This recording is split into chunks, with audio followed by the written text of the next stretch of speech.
토비아 선교회와 샬롬 교회가 함께하고 있는 열린 성경 공부, 우리가 지금 함께 이 하나님의 백성의 낯선 여행이라는 주제를 가지고 공부하고 있습니다. 오늘은 그 5번째 시간인데요. 구약을 넘어서 이제는 신약 성경으로 들어섭니다. 예수님, 그 구원의 십자가를 향한 예수님의 아주 낯선 여행 이야기를 이번 시간에 다루겠습니다. 잠깐 기도합니다. 하나님 감사합니다. 오늘도 하나님의 말씀을 통해서 다시 한번 이 땅에서 하나님의 백성들이 어떻게 살아가야 되는지를 다시 한번 헤아리고 또 우리의 삶을 뒤돌아보는 그런 시간을 갖고자 합니다. 성령께서 우리와 함께하여 주옵소서. 예수님의 이름으로 기도하옵나이다. 아멘. 감사합니다. 자, 이제 우리 예수님 구원의 십자가를 향하여라는 제목으로 진행하겠는데요. 여러분들 받으신 유인물을 중심으로 해서 진행을 하겠습니다. 제가 매 시간 나눠드리고 있는 유인물은 지금 성경 여행이라는 책이 있죠. 우리 토비아 선교회에서 출판해서 보급하고 있는 책인데요. 우리 강신원 목사님께서 이 하나님의 백성들의 그 소명 이야기를 다룬 책입니다. 이 성경 여행이라고 하는 책으로 제가 지금 나눠드리고 있는 자료를 제가 요약해서 매 시간 보내드리고 있고요. 이 책에서 다루고 있는 내용도 있고 또 그 외에 이야기도 있으니까 여러분들 책과 강의안을 같이 참조해 주시면 여러분들이 성경을 이해하는데 좀 도움이 될 것 같다 생각이 듭니다. 아울러서 그 매 시간 학습 자료도 제가 드리고 있는데요. 우리 교우분들 잘 따라와 주고 계십니다. 그래서 제출하신 분들은 꼭 소정의 선물을 드리도록 제가 애쓰겠습니다. 자, 각 교회에서도 또 우리 목사님들도 이렇게 잘 활용하시면 좋을 듯 합니다. 자, 강의안 첫 페이지하고 두 번째 페이지에는 예수님의 시대가 오기 전까지, 그래서 이전 시간에 배웠던 다윗 왕 이후부터 예수님 시대까지 굉장히 긴 한 400여 년간의 역사 이야기를 잠깐 정리해 놨고요. 그리고 그 시대에 예수님 시대의 국제적인 정세, 또 예수님 당시에 그 땅의 이야기를 잠깐 언급해 놨습니다. 특별히 여러분들 예수님이 오시기 직전까지 그 가나안 땅 하나님의 백성들이 머무르면서 뭘 해야 되나요? 하나님의 백성다움을 드러내는 거죠. 그 말은 하나님의 그 백성으로서 하나님의 뜻에 부합한 삶을 살아가는 거였습니다. 그래서 그들의 삶을 통해, 그들의 입술을 통해 하나님이 누구신지, 하나님의 백성들은 어떻게 살아가야 되고 또 무엇이 가장 올바른 삶이었는지를 드러내는 것이 그 땅에서 하나님 백성들의 모습이어야 되는 거죠. 근데 400년 동안 이렇게 지내오는데 그렇지 못했다라는 걸 우리가 익히 알고 있습니다. 그래서 다윗 왕 이후에 어떻게 되죠? 나라가 둘로 갈라졌단 말이죠. 하나님이 마음에 합한 다윗을 세웠음에도 불구하고 그를 통해 뭔가 창세 때부터 하나님이 하나님의 백성들에게 주셨던 그 사명 잘 감당하기를 바라셨는데 그게 또 원활치 않았다는 거죠. 결국 하나님은 그 땅을 남과 북으로, 남유다, 북이스라엘로 갈라지게 하는 그런 심판을 하시죠. 자, 이렇게 된 이후에, 분열 왕국이 된 이후에도 그들은 정신을 차리지 못했다. 하나님의 백성다움의 모습을 잃어갔다라는 겁니다. 그래서 하나님은 그가 가장 사랑하는 그의 백성들을 어떻게 하죠? 분열 왕국이 되어 있었지만 그 주변 나라를 통해서, 특히 아수르와 바벨론을 통해서 그 분열된 그의 백성들을 또한 치시는 거죠. 그래서 결국에는 그들이 방황의 세월을 살게 되고 흩어지게 되는 역사의 이야기가 담겨져 있습니다. 점점 이제 예수님 시대로 가까워져 가고 있는 거예요. 자, 이렇게 흩어져서 바벨론의 포로가 되고 또 아수르나 또 아나톨리아, 이 소아시아 지역에 흩어지게 되면서 사람들은 참 어려운 시기를 겪었다라는 거죠. 그러나 하나님께서는 약속하시죠. 흩어놓는 것이 주 목적이 아니라 흩어놓은 상태에서도 꾸준히 하나님의 백성다움을 회복하고 또한 그 모습을 이어져 갈 수 있게끔 하나님은 예언자들을 통해서 약속하시고 회복시켜 주십니다. 그게 드디어 바벨론 70년의 포로 생활을 마감하고 그들은 하나님의 은혜 가운데 가나안 땅, 다시 약속의 땅으로 되돌아오는 거죠. 자, 되돌아와서 또 문제입니다. 참 이게 되돌아와서 반짝 좋았어요. 성전을 중수하고 율법책을 찾아서 말씀대로 개혁하는 삶을 살아보려고 했지만 역시 그들은 우리 아니면 안 돼 라고 하는 데서 벗어나지 않았고요. 그 땅의 사마리아 사람들 특히 그들에게 미움과 또 너희들은 구원이 없어 라는 식의 모습으로 다가가는 하나님의 마음과는 또 좀 멀어지는 이 행보들을 하는 걸 볼 수가 있습니다. 그래서 성경의 표현을 보면 역시 그들은 되돌아왔으나 목자 없는 양처럼 살아와야 했던 그들의 모습을 우리가 보는 거죠. 이러한 시기를 거치면서 드디어 하나님은 때가 참해라는 표현을 우리가 갈라디아에서도 알 수 있죠. 이런 때가 됐을 때 결국 하나님께서는 그의 아들 예수를 이 땅에 보내시면서 드디어 좀 더 분명하게 하나님의 나라를 어떻게 또 회복하고 이어갈지를 보이셨다라는 겁니다. 이제 오늘 나눌 이야기가 바로 그 이야기입니다. 예수님이 이 땅에 오셨을 때, 자, 가나안 땅의 이야기 이제 시작할 텐데요. 지도를 잠깐 보시죠. 자, 예수님 시대의 이스라엘 주후 1세기입니다. 주후 1세기. 지금부터 약 2000년 전에 약속의 땅 가나안의 이야기를 보면 그 시대의 로마 시대였다. 로마의 식민지. 그래서 이 팔레스틴 지역의 로마의 속주라고 불리는 땅이었다라는 거예요. 그러니까 로마화되어 있는, 그러니까 우리 일제강점기 시대를 떠올리시면 될 것 같아요. 그래서 여기에 유대 백성으로 살지만 그들이 섬기고 충성해야 될 대상은 역시 로마였다라는 것을 우리가 기억해 볼 수 있죠. 자, 이런 시기에 참 재밌는 이야기가 있습니다. 이게 지금 헤롯 왕이요. 헤롯 대왕, 우리 성경에 나오는 헤롯 대왕이 땅을 다스릴 때예요. 자, 주전 40년, 30년대 요 시기에 이 땅 가나안 땅을 다스리는 왕은 바로 헤롯 대왕입니다. 자, 이 헤롯 대왕은요 로마에 충성했던 사람입니다. 이 로마에 충성했던 헤롯 대왕은요 사실은 혈통적으로는 유대인이 아니었죠. 이두메 출신이라고 얘기합니다. 이두메라고 하는 지역은 지금 사해바다가 보이세요? 자, 우리 이스라엘 땅 지도를 보면 가운데 요단강이 흘러가고 사해바다가 있는데 사해바다 아래쪽을 주로 네게브라고 했는데 네겝 지역이요 이두메라고 하는 겁니다. 자, 그 지역의 사람들이 요 역사 건너뛰었습니다만 헤롯 대왕 시절로 들어서기 직전에 이 유대인으로 포함됩니다. 개종이 돼요. 그래서 개종돼서 유대인이 되는 거죠. 그러니까 이 정권을 잡고 뭔가 휘두르고 싶은데 혈통적으로는 유대인이 혈통이 집안이 아니었기 때문에 돈은 많아요. 돈은 많은데 정통이 아니라고요. 그러다 보니까 뭔가 여기 사회에 귀족으로서 정치적인 자리를 매김하는데 쉽지가 않았어요. 돈만 가지고 되지 않았어요. 그래서 이 헤롯 일가는 누구를 바라봅니까? 그 당시 이 지역을 장악했던 로마의 눈을 돌리는 겁니다. 그래서 여러분들 요세푸스라고 하는 사람이 유대인 학자가 쓴 요세푸스가 1, 2, 3, 4권이 있는데요. 3권이 유대전쟁사라고 하는 책이 있어요. 그 책의 이야기를 보면 이런 얘기가 담겨져 있습니다. 이 헤롯이 정권을 잡기 위해서 그가 가진 재물을 누구한테? 로마에게 충성하는데 이때 로마의 황제가 카이사르죠. 카이사르. 자, 이 카이사르에게 잘 보여야 되는데 카이사르에게 그냥 대놓고 도와달라고 쉽지 않았어요.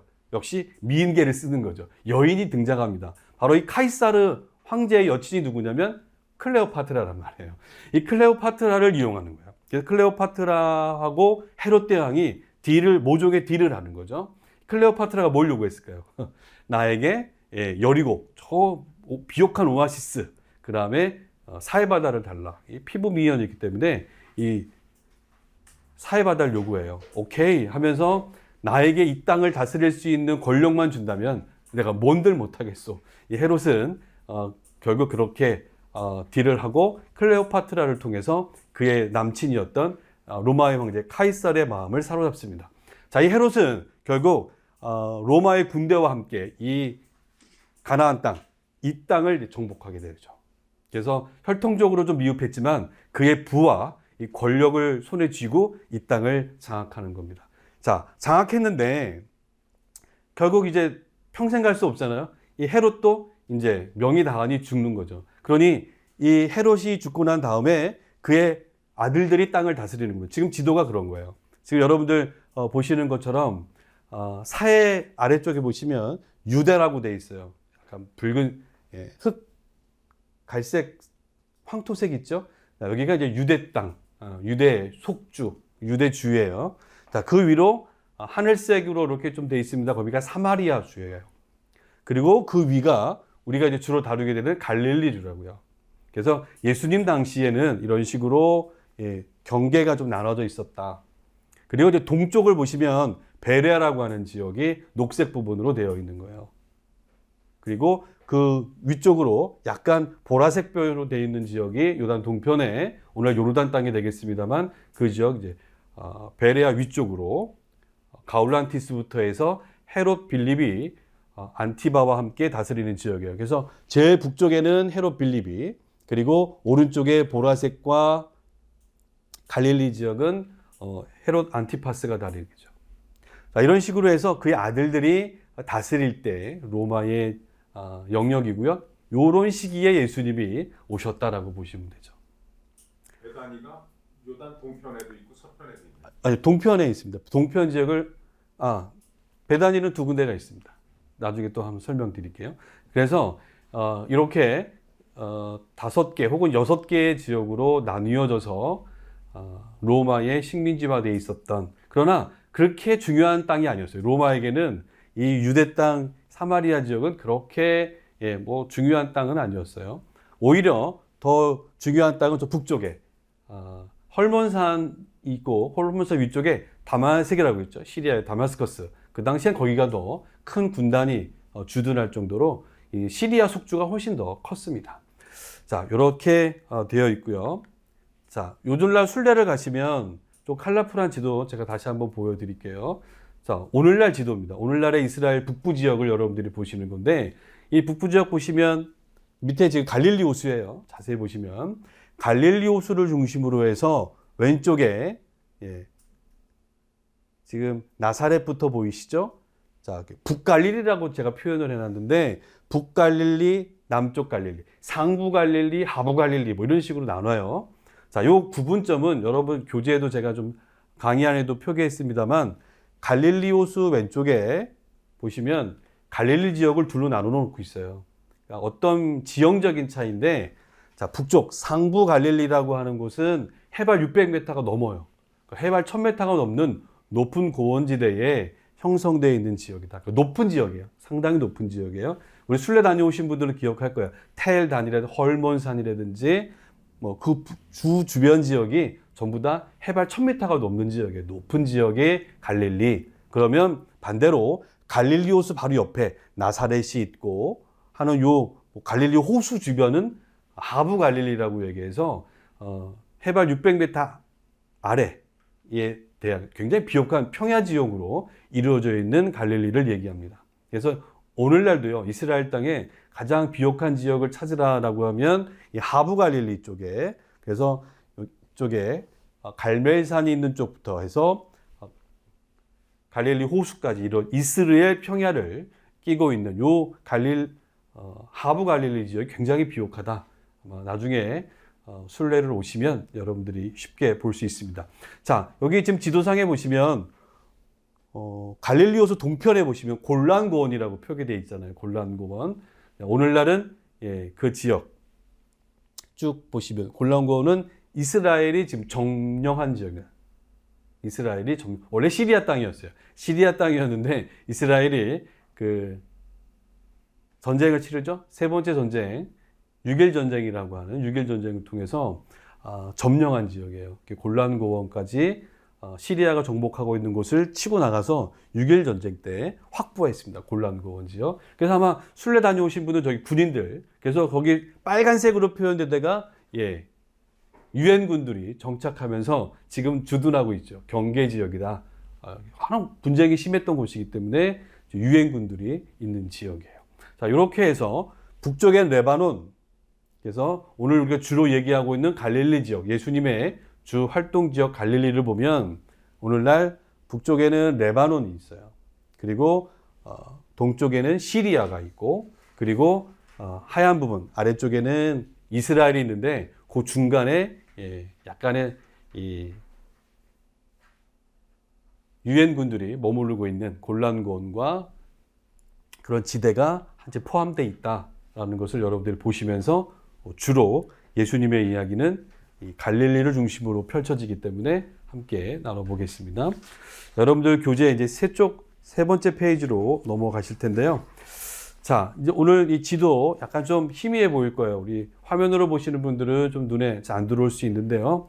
자, 이게 예수님께서 주로 이동하셨던 길을 좀 표현해 본 겁니다. 다는 아니지만 대략적으로 이렇게 잡을 수 있다. 하늘색면이 지중해가 되겠고 지금 보이는 것처럼 아래 보이는 사해부터 주로 위쪽에 자리 잡고 있어요. 그래서 예수님의 그 경로, 특히 예수님께서 활동하셨던 공생의 3년간의 경로는 대부분 갈릴리와 예루살렘에 한정돼 있다라고 보시면 되고, 그래서 예수의 길이라고 하는, 우리 토비아 선교에도 예수의 길 책도 나왔지만 순례를 안내하잖아요. 그 예수의 길이 딱 이스라엘에서만 이렇게 국한될 이유가 여기 있습니다. 그래서 주로 갈릴리 지역과 예루살렘을 중심으로 예수님의 이야기를 순례하면서 할 수 있고, 좀 더 확장되고 보고 싶다 그러면 이제 이스라엘과 요르단을 같이 보시면서 이 이야기를 풀어가 볼 수가 있습니다. 그래서 예수의 길은 주로 이스라엘 혹은 이스라엘 요르단에서 여러분들 함께 볼 수가 있는 거죠. 자, 이제 예수님의 이야기 본격적으로 진행해 볼 텐데요. 여러분들 3쪽에 보시면 구원의 십자가를 향한 예수님의 낯선 여행 여러분들 하는데, 오늘은 여러분들이 좀 저를 도와주셔야 됩니다. 성경을 좀 찾아서 얼른 읽어주셔야 제가 일찍 마칠 수 있을 것 같아요. 자, 첫 번째, 예수님께서 탄생의 이야기가 있죠. 탄생의 어린 시절의 이동 경로입니다. 여러분들 보시면 미가서 5장 2절 한번 찾아주시고요. 자, 우리 미가서 5장 2절은 김경흥 장로님이 좀 찾아주시고, 네, 미가서 5장 2절. 자, 우리 마태복음 1장 23절은 우리 전도사님이 한번 찾아주시고요. 이 유대 땅 베들레헴에서 예수님이 탄생하셨죠. 그리고 탄생하신 예수님은 어디로요? 바로 그 당시 헤롯 대왕 때문에 그 죽음을 피해서 하나님이 피난처로 만들어놨던 애굽으로 내려가시는, 그래서 지도를 보시면 유대 땅 베들레헴에서 태어나셨지만 멀리 옛 야곱의 가솔들이 움직여갔던 이 애굽으로 피난길에 올랐죠. 애굽. 그리고 이제 예수님을 해하려고 하는 사람이 다 죽자 어린 예수님은 어머니 아버지와 함께 다시 유대 땅으로 들어오시는데, 베들레헴이 아니라 어디로 올라오시죠? 갈릴리 지역의 나사렛으로 들어온다. 나사렛은 하부 갈릴리 지역에 있는 아주 비옥한 이스라엘 평화와 맞닿는 지역에 있었다 말씀드리는 거예요. 그래서 지금 지도를 보시면, 근데 이 지도상에는 보면, 아니 목사님 1번 출발점이 베들레헴이 탄생 지역이 아니네요 라고 물을 수 있어요. 그 이유는 나사렛을 표기하는 게, 나사렛에 바로 이 어머니 아버지가 신혼 살림 차리고 거기 출신들이세요. 그래서 나사렛이 아버지 요셉과 어머니 마리아가 신혼방 차리고 또 거기 출신으로 살았던 집이 거기 있었다고요. 자, 그쪽에서 베들레헴 쪽에 내려와서 거기서 예수님이 태어나셨던 거고, 아기 예수님은 할례 받고 바로 어디로 가십니까? 애굽으로 갔다.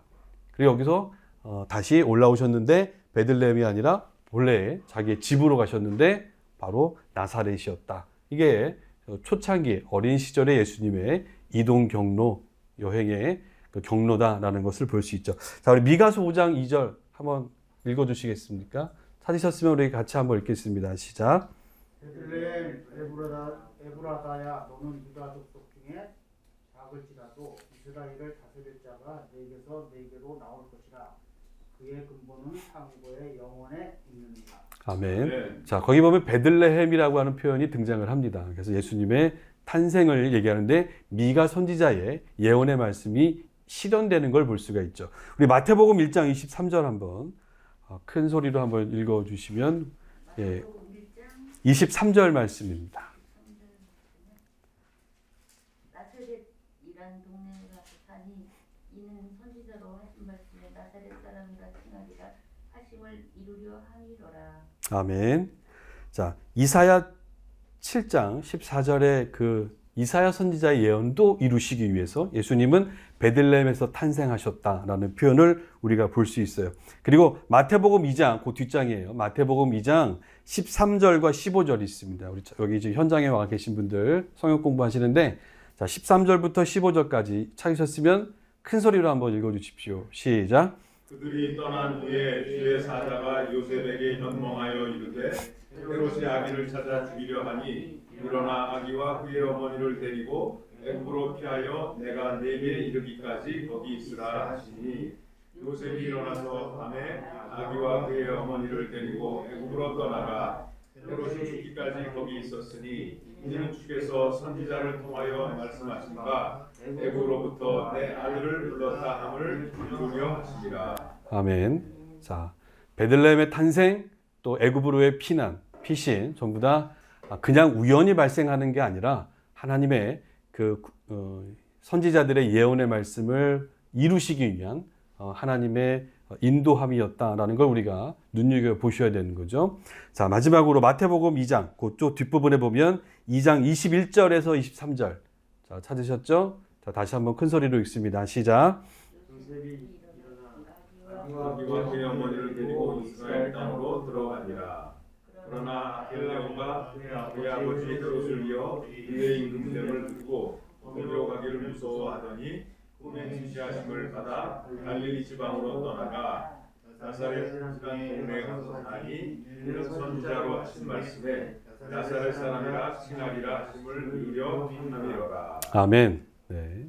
자, 여기 우리가 이제 아켈라오라고 하는 헤롯의 아들 이름도 등장하고요. 그 당시 예루살렘에 다스리던 분봉왕이었죠. 그리고 나사렛이라고 하는 출신의 사람을 이루기 위해서 하나님은 나사렛으로 아버지 요셉과 마리아 이동케 하셨다라는 거, 여러분들이 하나님의 그 언약의 말씀을 이루는 예수님의 행보였다라는 걸 볼 수가 있습니다. 메시아로 이 땅에 오신 예수님은요, 바로 하나님의 구원의 그 예언의 말씀들을 하나 둘씩 성취해 가시는 그분으로 이 땅을 살아가셨다라는 걸 우리가 기억하셔야 되죠. 하나님의 백성들의 삶은요, 하나님의 그 말씀, 그렇죠? 말씀을 이루는 삶이 되어야 된다는 거죠.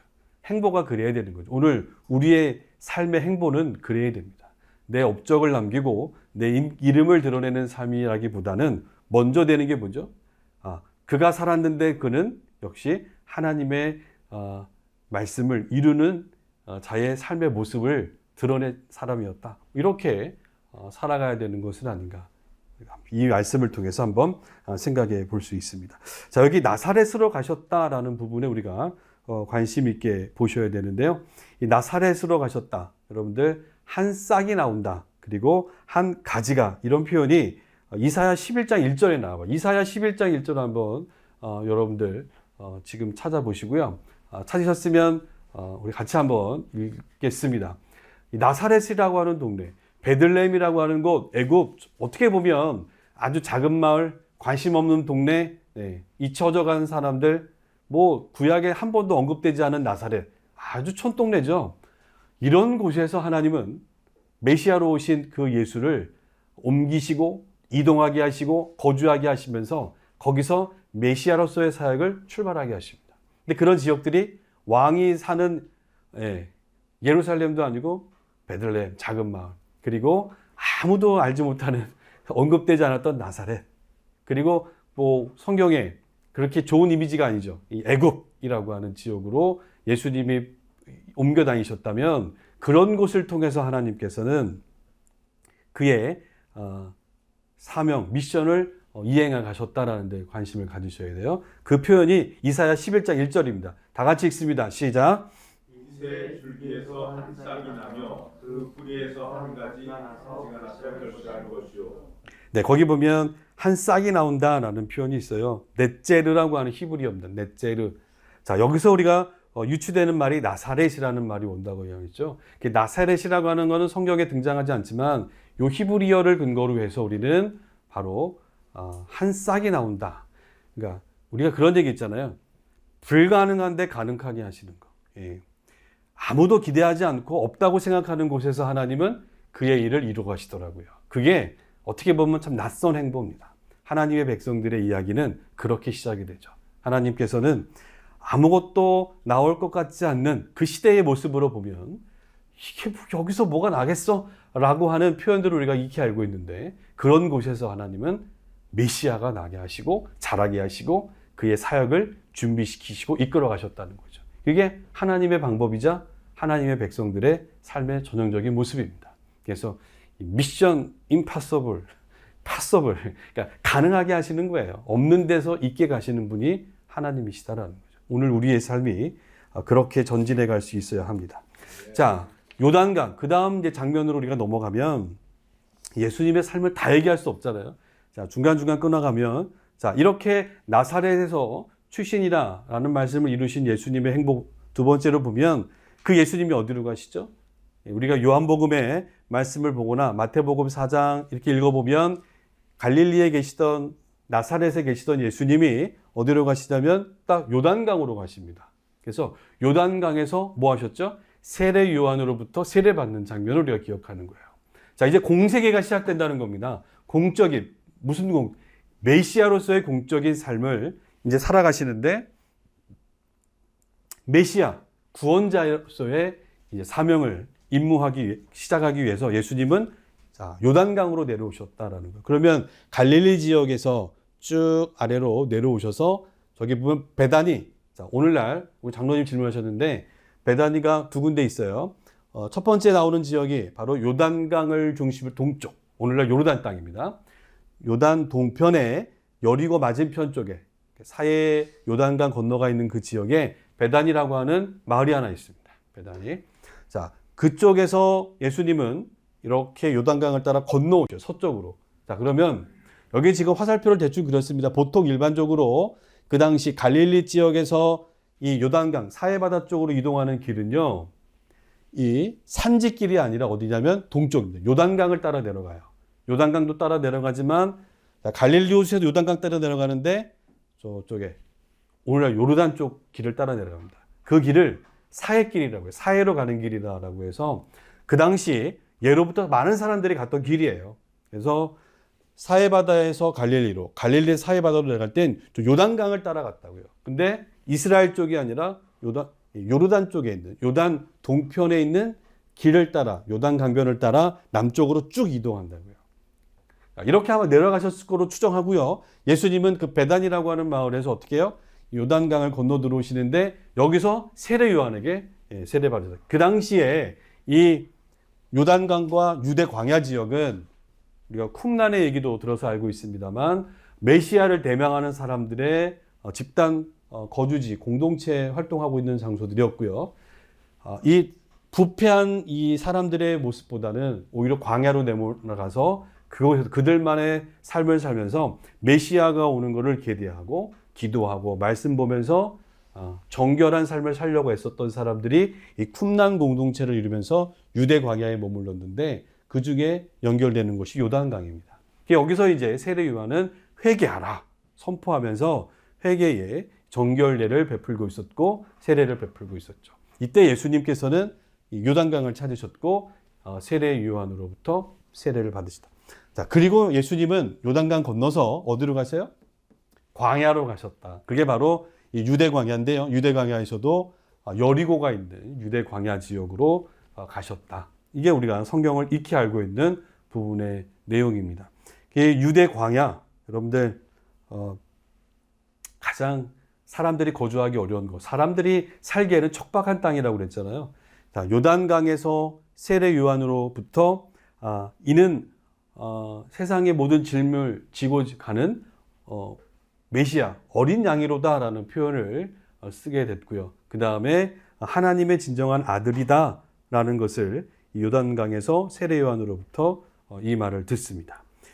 자, 우리 누가복음에 있는 표현을 한번 볼까요? 누가복음 성경 좀 한번 찾아보시죠. 누가복음 4장 1절에서 2절. 우리 집에 계신 분들도 성경 공부하시는 분들도 누가복음 4장 1절과 2절을 한번 찾아주시고요. 찾으셨으면 우리 같이 한 목소리로 말씀을 읽겠습니다. 시작. 예수께서 성령의 충만함을 입어 요단강에서 돌아오사 광야에서 40일 동안 성령에게 이끌리시며 마귀에게 시험을 받으시더라. 네. 이 모든 날에 아무것도 다투시지 아니하시니 날수가 다함에 줄이시니라. 아멘. 자, 예수님께서 요단강에서 세례를 받으셨고 그리고 광야로 나아가셔서 특히 성령에 이끌리셔서 40일 주야로 금식하면서 마귀에게 시험 받으시지만 예수님은 말씀으로 다 이겨내시더라. 자, 여기서부터 예수님의 이제 공생애의 시작인데 한 군데만 더 찾겠습니다. 누가복음 읽으셨으니까 요한복음 한번 읽어볼게요. 요한복음 1장 1장 29절 찾아보시죠. 요한복음 1장 29절 찾았으면 큰 목소리를 읽어주십시오. 시작.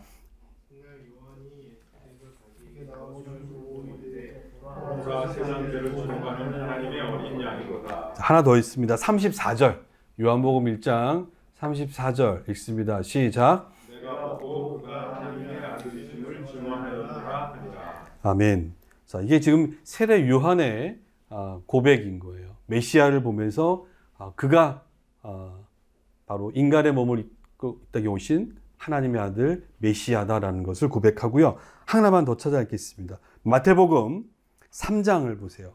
마태복음 3장 16절과 17절 되게 중요한 포인트입니다. 요단강과 유대 광야에서 예수님의 이야기를 우리가 볼 때 이 마태복음 3장 16절 17절의 말씀은 그 요단강과 유대 광야에서 예수님의 모습을 한쪽으로 보여줍니다. 찾으셨죠?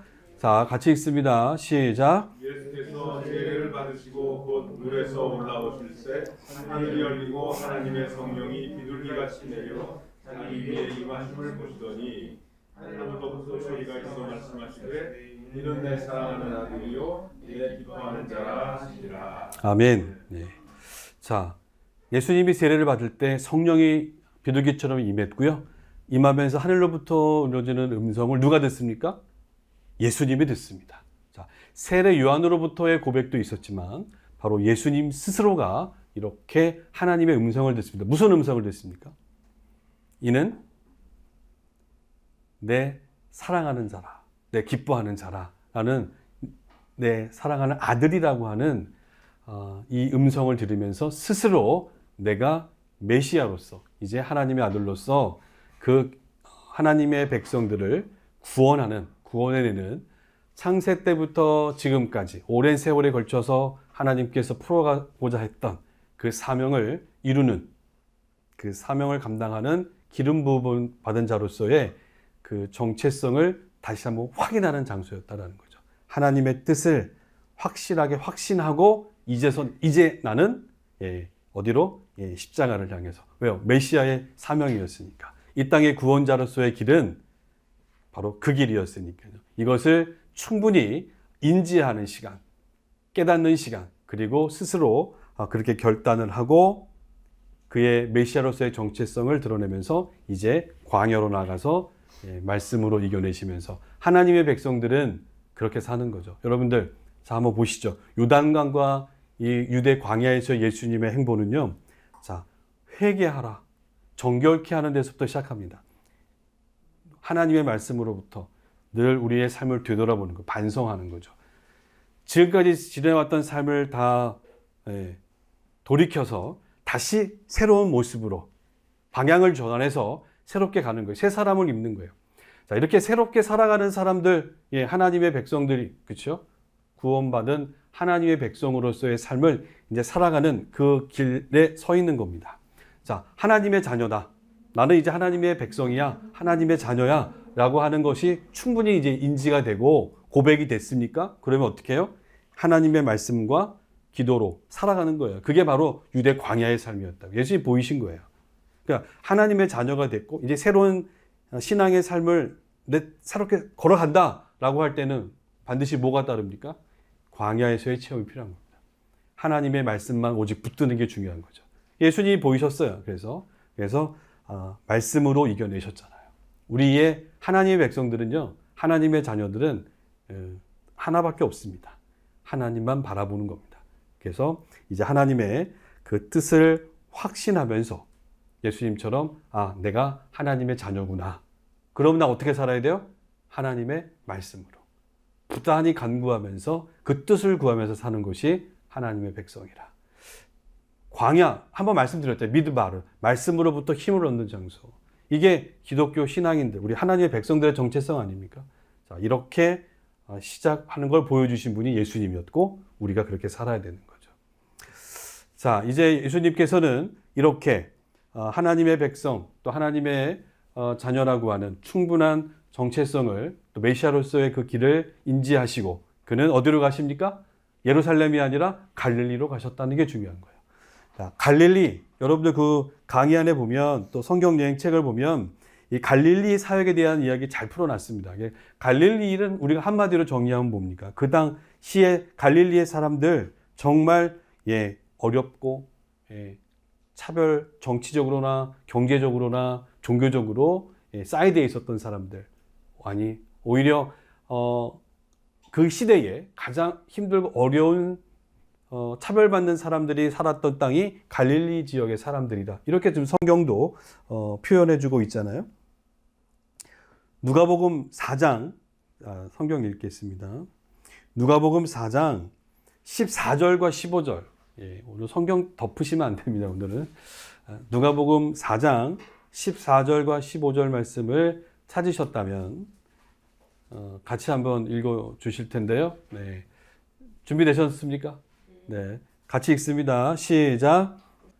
예수께서 성령의 능력으로 갈릴리에 돌아가시니 그 소문이 사방에 퍼졌고 신이 그 여러 회당에서 가르치심에 무사람에게 칭송을 받으시더라. 네, 아멘. 자, 광야에서 갈릴리로 가신 예수님은 성령이 충만하셔서 그 갈릴리 주변의 사람들에게 복음을 전하여 가시는데 칭송을 받으시더라. 뭐 이런 표현이 이제 갈릴리의 사역의 모습을 드러내는데요.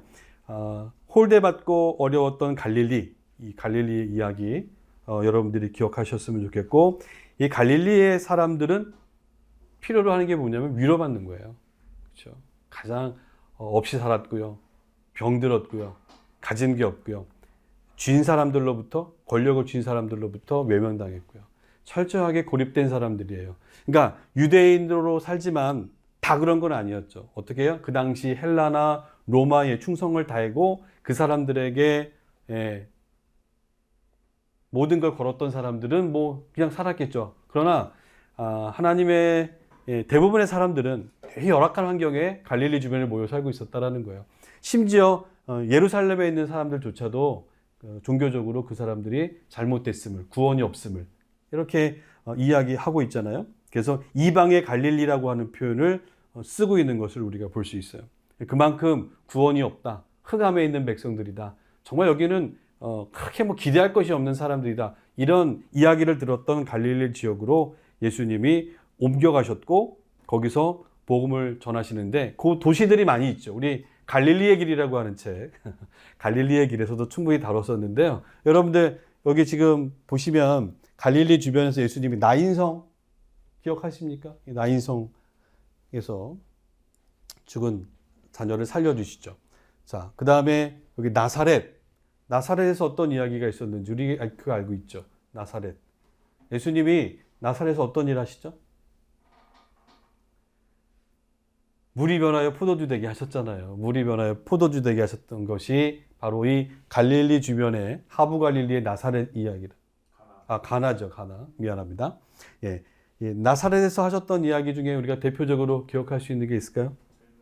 그렇죠. 절벽산 이야기죠. 자, 누가복음 4장. 아까 찾으셨죠? 28절에서 30절. 네.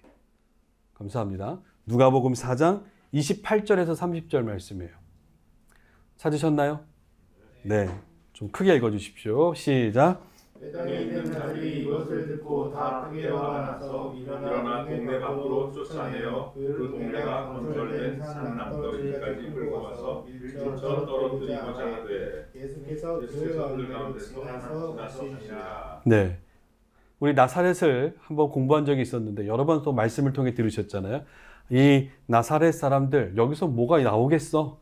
여기서 뭔가가 뭐 되겠어? 혹은 아예 구약시대 때는 지명조차 언급되지 않았던 한 100명도 살지 않았던 아주 시골 마을, 이름 없는 마을에서 예수님은 구약의 예언자의 말씀을 이루시는데 절벽산으로 끌려갔어요. 왜요? 회당에서 뭐라고 얘기했기 때문에 내가 너희를 구원할 이 예언의 말씀대로 내가 너희를 구원할 메시아다. 이 얘기를 했기 때문에 회당 사람들이 분노하여 이 예수님을 끌고 절벽산으로 데려갔지만 거기서 또 그 위험의 순간을 당당하게 예수님은 물리치시면서 거기를 빠져나오실 수 있었던 거죠. 자, 당당하게 그 어려운 순간을 위기를 모면하시면서 예수님이 가버나움으로 향하셨는데요. 자, 이렇게 예수님의 행복 가운데서 우리는 이 메시아가 바로 참 기대할 수 없는 그런 위치에서 아무도 기대하지 않았지만 이 여기 출신의 메시아 예수님이 바로 그런 일을 이루신다는 것을 그 나사렛 사람들에게 보이셨던 그런 장소를 우리가 나사렛에서의 이야기로 기억해 볼 수 있어요. 여기 사람들은 그 당시 몰랐을 거예요. 이 일이 진행되고 난 이후에 아하, 한 싹이 나오고 한 가지가 나와서 정말 이 땅을 구원할 메시아가 여기서 나셨구나. 이거를 인지했겠죠. 자, 그리고 지금 가버나움 쪽으로 향하는데 그 위에 가나가 있어요. 아까 제가 말씀드린 것처럼 가나에서는 왕의 신하도 고쳐준 바가 있었고 또 예수님이 물이 변하여 포도주 되게 하셨던 가나가 있었던 거죠. 이 가나의 사건을 통해서 예수님은 완전히 예수님을 믿는 사람들, 이제 새롭게 하나님의 백성으로 살아가는 사람들에게 근본적인 변화, 너희에게 필요하다. 그런 것이 있을 거야. 라는 것을 암시하는 그런 기적을 일으키시는 거예요.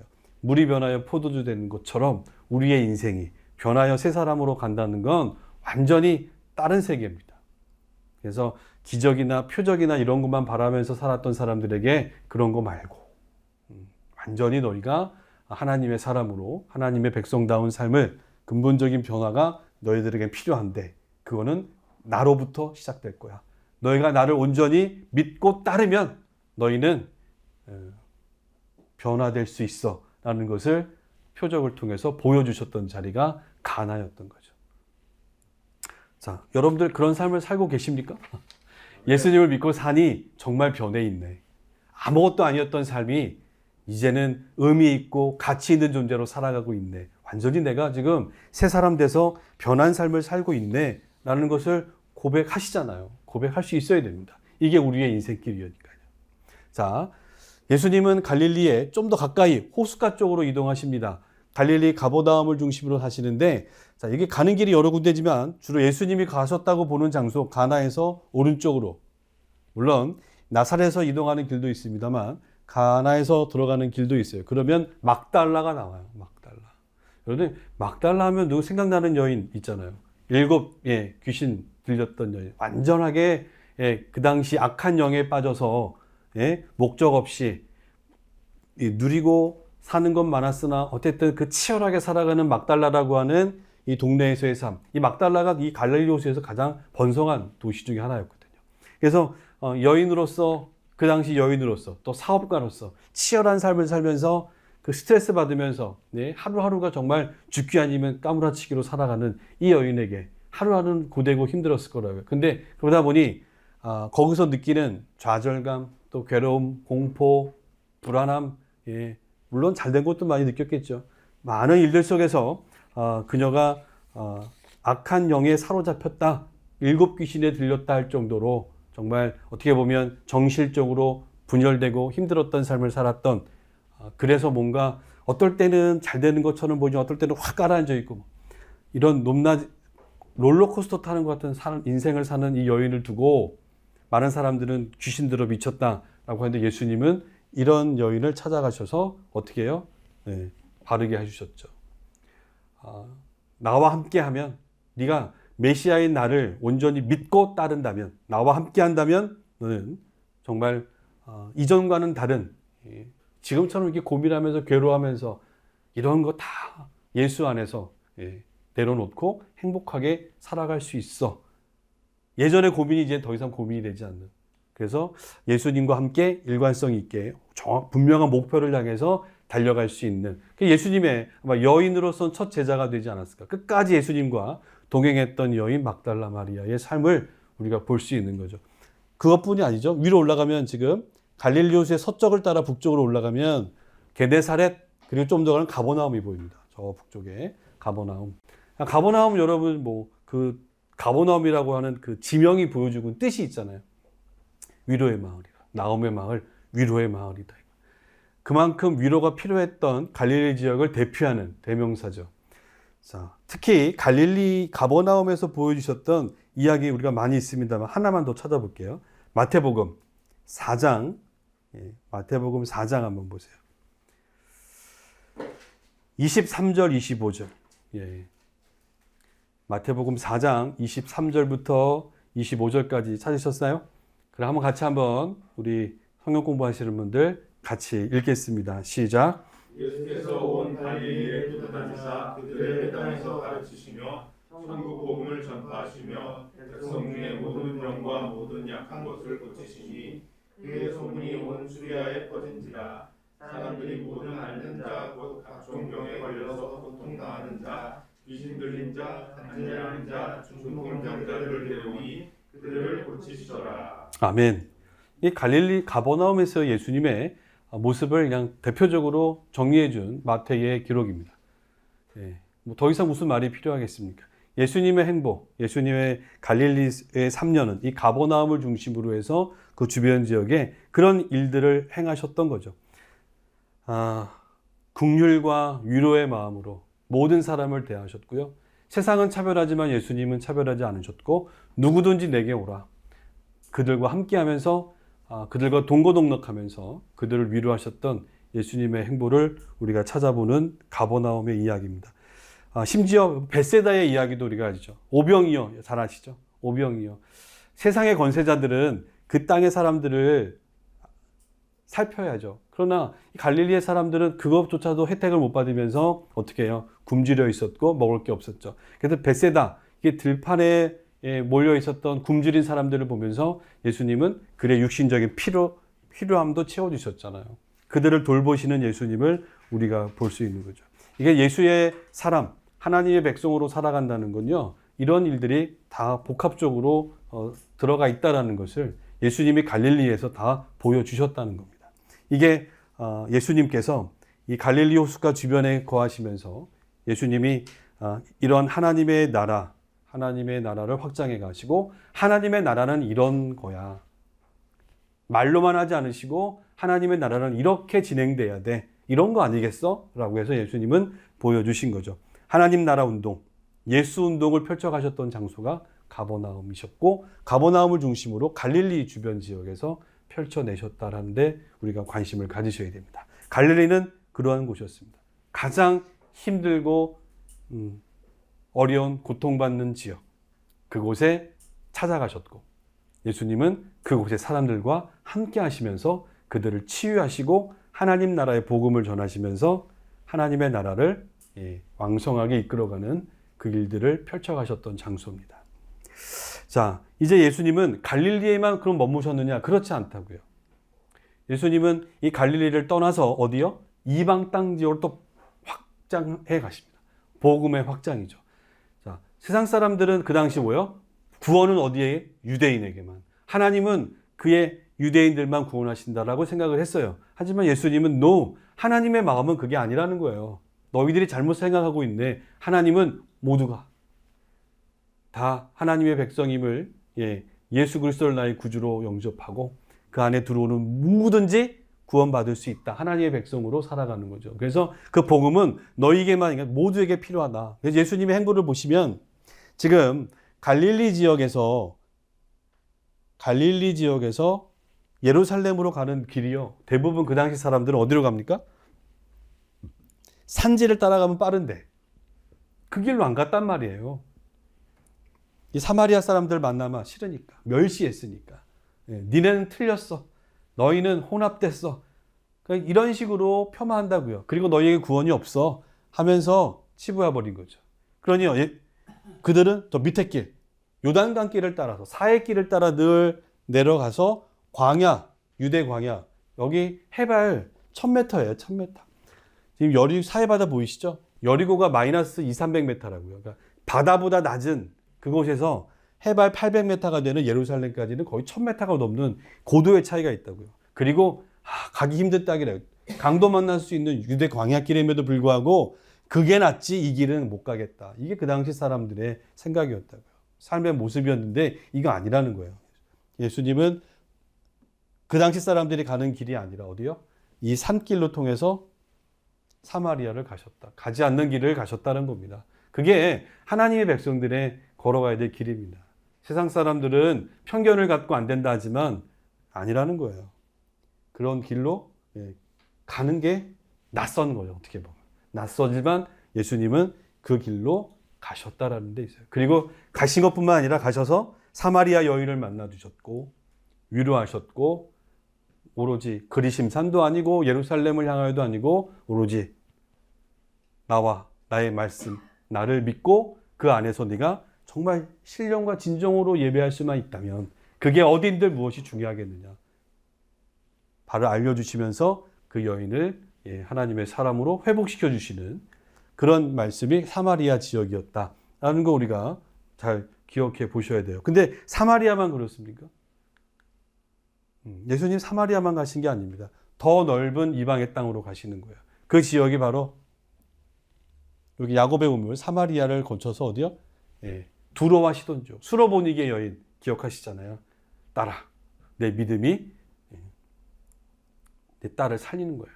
그 여인의 믿음을 칭찬하셨는데 바로 페니키아 지방입니다. 페니키아 지방. 오늘 레바논 지역이 되겠는데 그 지역 두로와 시돈 땅 쪽으로 이동하셔서 더 멀리 이방 땅.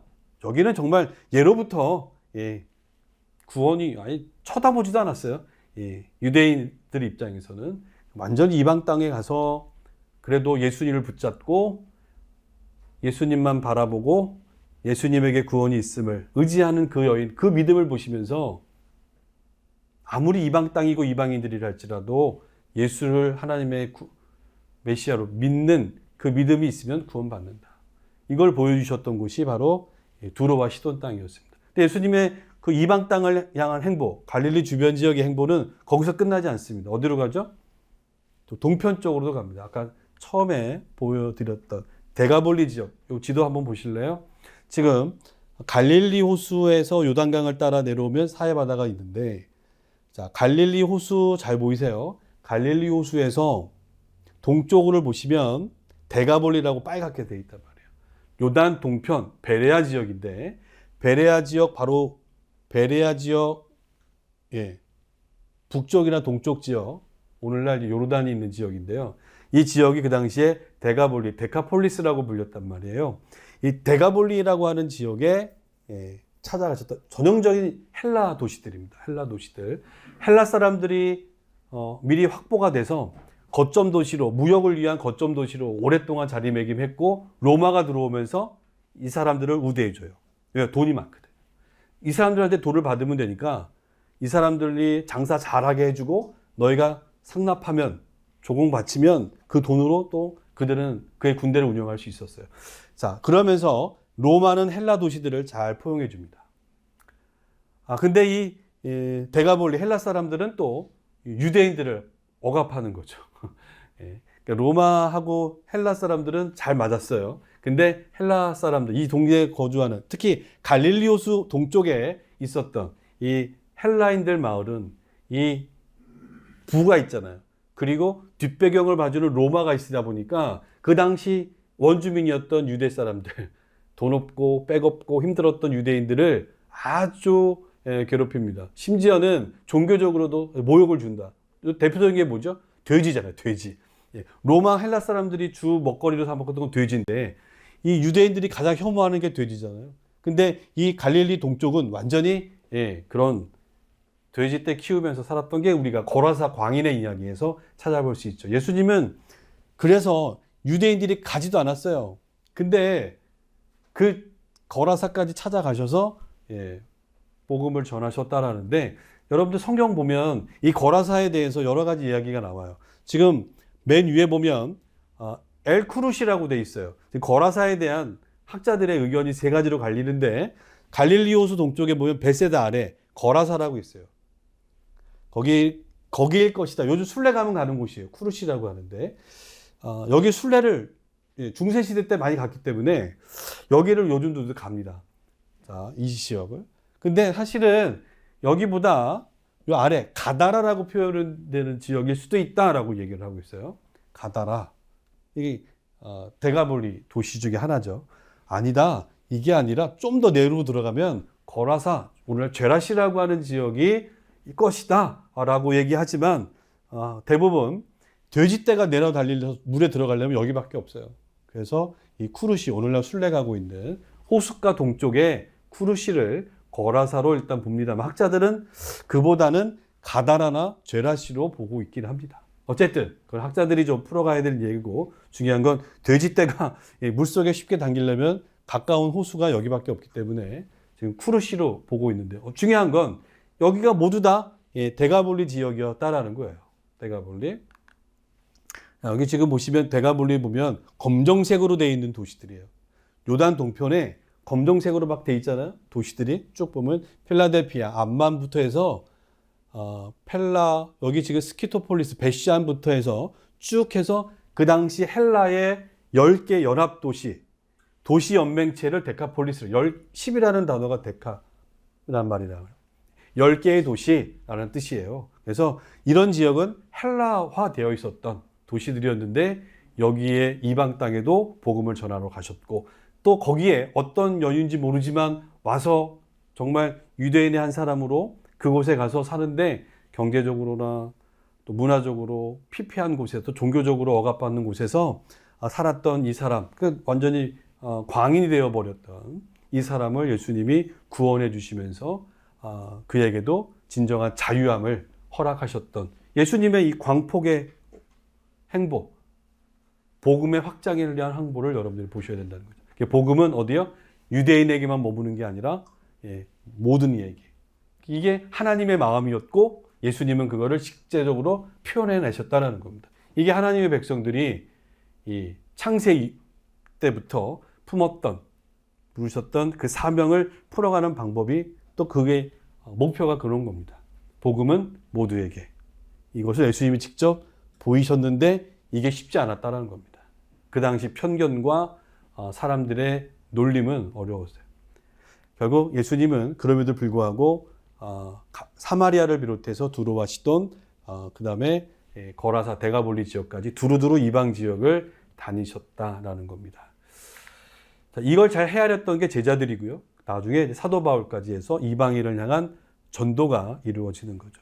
자, 이제 마지막 부분입니다. 예수님이 이방 지역 한 군데 더 갑니다. 가이사랴 빌립보를 가요. 자, 가이사랴 빌립보는 지금 갈릴리 호수 보이시죠? 갈릴리 호수 북쪽에 있어요. 헐몬산 지역에 있습니다. 이 헐몬산 지역으로 올라가셔서 가이사랴 빌립보라고 하는 전형적인 로마 도시입니다. 물론 헬라어돼 있었고, 로마 가이사르, 헤롯 왕의 아들 빌립이 다스리는 곳인데, 그래서 이제 가이사랴 빌립보라고 도시 이름이 생겼잖아요. 저기가 어떤 곳이었느냐, 이런 곳이었다고요. 그래서 여기 보면 그 당시 여기 토속적인 그리스 헬라화되어 있는 신전들이 판신전 있죠. 판신전, 농사 잘 짓게 해달라고, 그 다음에 많은 것도 어둡게 해달라고 부렸던 판신전이 있고, 제우스 신전이 있죠. 그리고 오른쪽에는 로마 아우구스투스 신전까지 있었다고. 이런 신전들이 가득한 곳이 가이사랴 빌립보였다. 자, 여기가 또 중요한 것은 여기서 물이 샘솟아 흘러나오기 때문에 이런 신전에 가셔서 예수님은 참신이 누구냐, 참 하나님이 누구냐라는 것을 제자들에게 일깨워줬던 자리가 바로 여기였어요. 여기 가서 제자들에게 가르침을 주셨던, 또 여기 가이사랴 빌립보까지 행보를 하셨다라는데 우리가 관심을 가지셔야죠. 이 가이사랴 빌립보는 거의 결론에 가깝습니다만 물이 흘러나오는 그 모습을 보면, 자, 이렇게 그들은 이런 걸 보면서 그들의 신을 섬겼지만 이런 축복을 주는 것은 참신 하나님이시다라는 거예요. 그리고 마르지 않는 샘물, 영원히 목마르지 않게 하는 그 생명이 되시는, 강이 되시는, 그 물이 되시는 예수님이 바로 여기에 비유가 되는 거죠. 자, 이런 곳에서 예수님이 뭘 말씀하시냐면 베드로의 고백을 이끌어내시잖아요. 주는 그리스도시요 살아계신 하나님의 아들이십니다. 베드로의 신앙 고백을 이끌어낸 장소가 여기였죠. 그래서 첫 번째는 그 많은 신들 앞에서 당당하게 예수 그리스도를 하나님의 아들로 메시아로 고백할 수 있느냐. 이 신앙 고백이 중요한 겁니다. 그래서 우리가 예배 때 항상 신앙 고백을 하는 이유가 거기 있는 거예요. 자, 신앙 고백을 한 사람들이 모이는 곳에 어때요? 내 교회를 세우겠다. 신앙 공동체가 형성이 되는 거죠.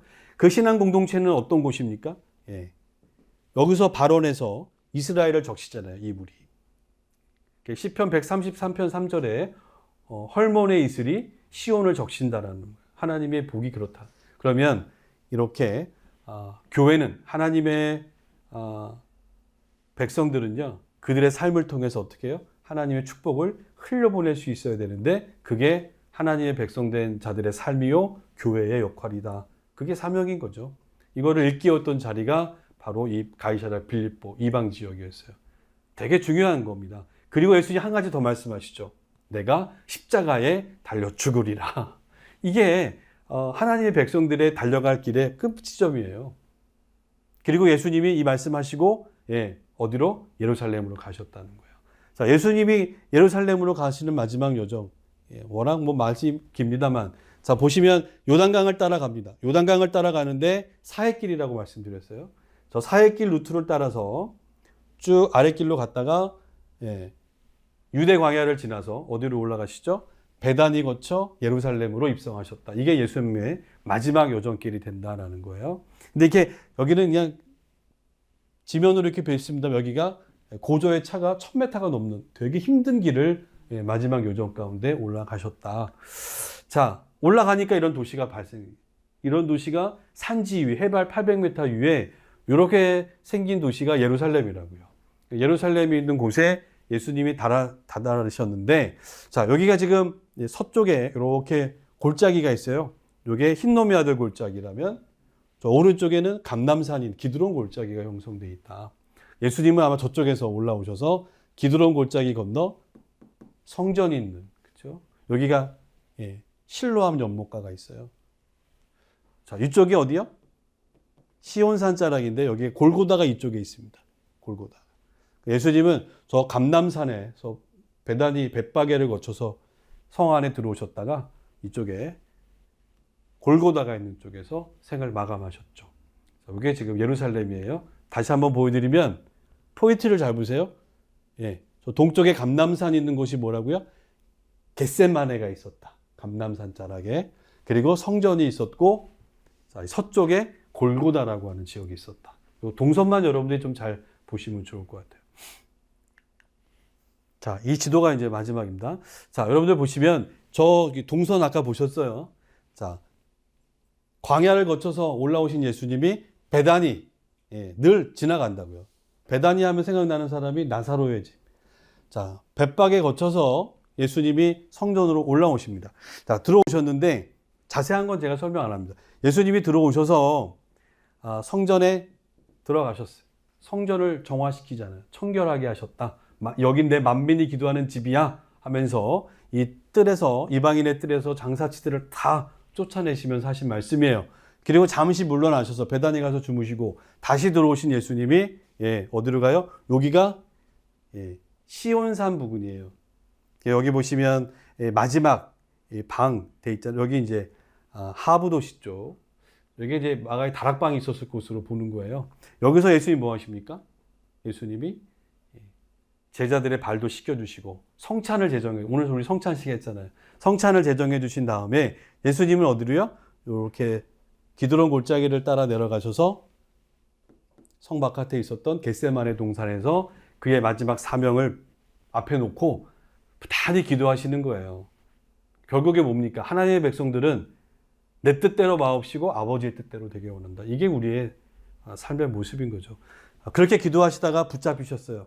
붙잡히신 예수님이 다시 끌려와서 여기 가야바 대제사장의 집들에 있었던 감옥, 여기서 신분받고 매질도 당하고 여기서 어려움을 고초를 겪죠. 자, 고초를 겪고 있다가 예수님은 어디로요? 자, 안토니우스 요새가 있는 곳인데 여기 가서 한번 판결을 받으려고 했지만 여기서 판결받을 게 아니라 헤롯 궁전에 가서 다시 판결을 받으려고 했지만 우리 소관이 아니네. 그래서 다시 이쪽으로 가요. 안토니우스 로마 법정에 가서 여기서 사형 선고를 언도받는다. 자, 여기서부터 예수님은 요 길, 골고다 언덕까지 요 길 한 800m 되는 이 길을 십자가를 짊어지고 메시아로서의 마지막 행보를 하시는 겁니다. 예, 요게 이제 마지막 행보, 비아 돌로로사라고 후대에 만들어진 십자가의 길이죠. 그래서 아까 얘기했던 저 1번 안토니우스, 여기 이제 로마 총독의 관저로 쓰였던 곳이잖아요. 여기서 법정에서 사형 선고 받고 예수님은 이 길을 따라서 골고다, 오늘날 여기 이제 성묘교회, 거룩한 무덤교회가 돼 있지만 요 길을 걸으셔서, 물론 후대에 만들어졌습니다. 어쨌든 이런 길을 걸으셔서 골고다에 묻히셨다라는 게 예수님의 마지막 이야기죠. 자, 제가 마지막 결론을 내립니다. 여러분, 예수님의 행보 쭉 보셨는데 예수님께서 그 걸어가셨던 그 십자가의 길을 보면서 예수님이 죽으셨고 이제 예수님은 그 자리에서 부활하셨다고요. 여러분, 예수님이 보여주셨던 그 구원을 향한 십자가의 길, 여정을 탄생부터 마지막까지 쭉 보셨는데 중요한 것은 바로 예수님의 이러한 낯선 행보들이 무엇을 의미하는가라는 거예요. 예수님은 십자가를 통해서 구원을 이루셨어요. 근데 십자가가 끝이 아니었다라는 겁니다. 여러분 보세요. 세상 사람들은 자꾸 욕심, 탐욕을 가지려고 해요. 그러나 예수님은 그렇게 안 보이셨어요. 예수님은 오히려 나누셨어요. 예수님은 끼리끼리 모이고 우리끼리만 해야 돼라는 것을 떠나셔서 어떻게 해요? 더불어 함께하는 삶을 보여주셨다고요. 예수님이 정죄하는 사람들 사이에 있지만 예수님은요, 용서하시는 삶으로 방향을 바꾸십니다. 용서하는 거예요. 그리고 예수님은 질밥고 날을 욕되게 하면서 올라서는 것이 아니죠. 그들을 위로하고 격려하면서 예수님은 낮아지는 모습을 취하셔요. 예수님은 자꾸 교만하려고 하는 것이 아니라 겸손해지는 모습을 택하신다고요. 이게 예수님이 그의 공생애를 통해서 우리에게 보여주셨던, 십자가로 죽으시면서 우리에게 보여주셨던 모습입니다. 결국 예수님은 죽으셨지만 그 자리에서 다시 살아나셨다고요. 자, 이러한 예수님의 그 낯선 행보를 우리가 기억한다면 오늘 우리가 어떠한 삶으로 살아가야 될지를 깨우칩니다. 그런 모습을 통해 예수님은 어떻게 해요? 하나님의 은혜를 계속해서 흘려보내셨다고요. 예수님을 통해서 수많은 사람이 구원의 자리로 돌아올 수 있었던 것처럼, 이게 하나님이 창조 때부터 그렇게 땅의 사람들에게 심어 놓으려고 했던 사명이 아니겠습니까? 오늘 이 말씀 정리하면서 우리의 삶이 그렇게 되길 바랍니다.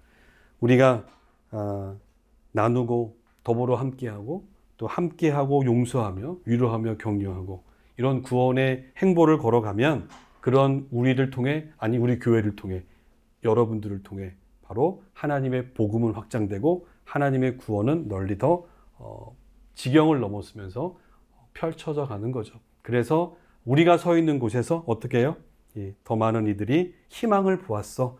난 당신을 통해서 희망을 보았고 나는 당신의 교회를 통해서 새로운 비전을 꿈꿨어. 이런 것을 누굴 통해서요?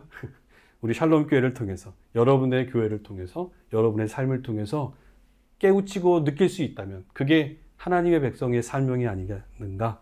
이제 우리가 고난주간을 앞두면서 이런 모습으로 예수님의 그 구원의 십자가를 향한 여정길, 낯선 여행을 마무리하겠습니다. 이렇게 되는 우리 모두가 되기를 소망합니다. 기도합니다. 하나님 감사합니다. 예수님의 구원을 향하신 십자가로 가는 낯선 길을 봅니다. 오늘 우리의 삶의 여정 가운데도 이런 모습을 기억하게 하시고 이런 모습으로 하나님 서 있어서 우리의 삶 때문에 한 영혼이라도 희망을 얻고 구원을 얻을 수 있도록 하기 위해서 매진하고 달려가는 우리 모두가 되도록 인도하여 주옵소서. 예수님의 이름으로 기도하옵나이다. 아멘.